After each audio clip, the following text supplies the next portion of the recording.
Trump had dinner with Democrat Minority Leader Nancy Pelosi and Minority Leader Chuck Schumer of the Senate, and they came out and said, we've got a deal when it comes to DACA to keep all of those young folks here. Democrats and Republicans then said, what the hell is going on?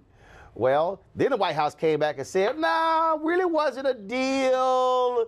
But there was a deal. Then Donald Trump said, we're close to a deal. No idea what in the world is going on when it comes to this issue of DACA and whether or not there is one. So lots of mixed messages coming out of the White House when it comes to this issue.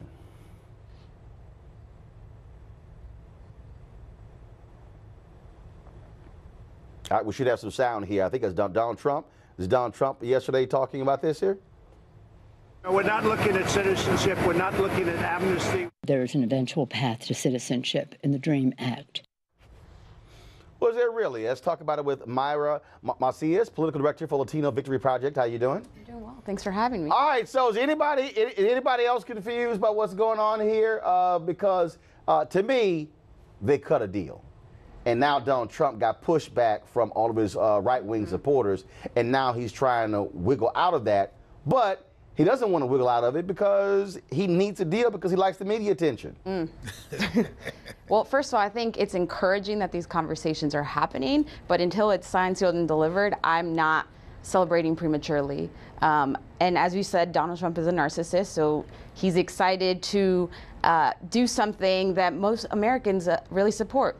4 in 5 Americans. Even Republicans, 4 in 5 Americans, registered voters, support letting DACA recipients stay in this country. And within his base, 73% support him staying. But see, here's the deal, though. I don't think for a second that Donald Trump is cutting this deal out of the kindness of his heart. He saw the kind of attention he got last week when it came to the debt ceiling deal. When he even called Chuck Schumer and Nancy Pelosi, look at all the great coverage I got. They love this. So look, this dude he's in search of his next fix. And if this gets him even more headlines, trust me, he'll do it. Next thing you know, he might be singing Lift Every Voice and Sing somewhere if we can get him some good headlines. I agree with you, and I think that we need to take advantage of this opportunity to do what's right for all of these people who have basically been raised here, are American by all shape and form except for a paper. So I completely agree with you. I think if this continues, Nancy Pelosi and Chuck Schumer may very well be on the path of even getting Donald Trump to go along with the Affordable Care Act. That's a stretch, but I think you know, we'd love to see that. And you know, back to what you were saying, I'm a little hesitant to celebrate because just yesterday Republicans passed this really reckless bill that basically makes it easier for ICE to racially profile what they assume to be gangsters. So it's the Criminal Alien Gang Member Removal Act. Well, let's go to my panel right here. Let me introduce our panel right now. Of course, we got Brandon Cooper on the show, of course, chairman of the Prince George's County, Maryland Republican Party. Dr. Wendy Osefo, political analyst and professor of education at Johns Hopkins University. Dr. Cleo Monago, behavioral health and cultural analyst. And so, Brandon, I'll start with you. Your party ain't happy. Some of us. Y'all mad? Y'all mad, upset. You got Aint culture talking about impeach him. You got Sean Hannity all mad, upset. You got Congressman Steve King of Iowa, who's never met a white supremacist he doesn't like. Of course, he's all mad, saying his base is going to leave him. No, they're not. Yeah, no, they're not. And as you mentioned earlier, not all Republicans. Me, myself, I'm a supportive of the idea of, one, ending DACA because it was temporary, but coming up with a permanent solution through Congress. I'm 100% supportive of that, as is, like you said, majority of Americans. But you're right. There is a segment of the party, the Aint culture, Sean Hannity wing, who are pretty upset. Would it be enough to have them abandon the president? You know, we've seen polls that show no matter what happens, he said he can shoot somebody in Central Park and they'll still vote for him. I don't think they're going to abandon, but you're right. No one should be surprised by this either. He's been a long record of working with Democrats prior to becoming president. And so, I'm not surprised by this at all. Okay, Wendy.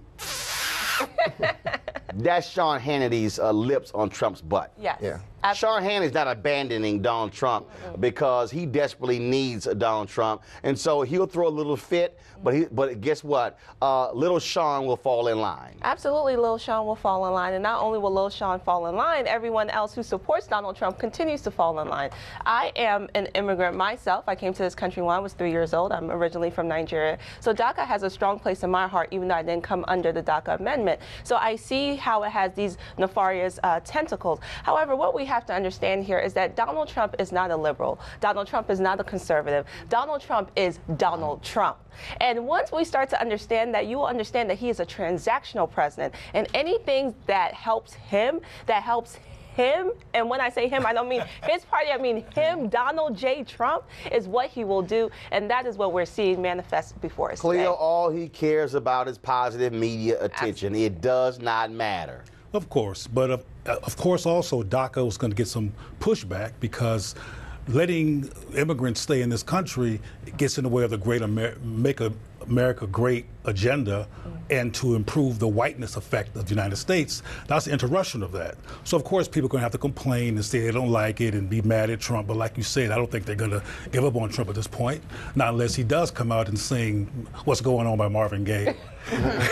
And so what are you telling your supporters to do next? Because, again, we've had this discussion, but we have not actually seen the framework of this so-called deal. Yeah, we need to continue putting pressure on our legislative leaders, members of Congress, because we saw Paul Ryan be upset. And so we want to make sure that we're not squandering this opportunity. If there are conversations happening, that's a step in the right direction. But again, until something is signed, we're not celebrating. All right, then. We certainly appreciate it. Thank you so very much. Thank you so much. Weekdays on TV One. I will never lie to you. Oh, my God.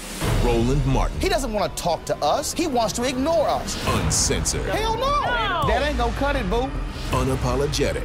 No, that is fundamentally false. You are wrong. Unfiltered. He wants an America where we all look alike. He ain't talking about black people. Unrelenting. You better go work out, because you got a fight on your hands. NewsOne Now with Roland Martin. Weekdays at 7 a.m. on TV One.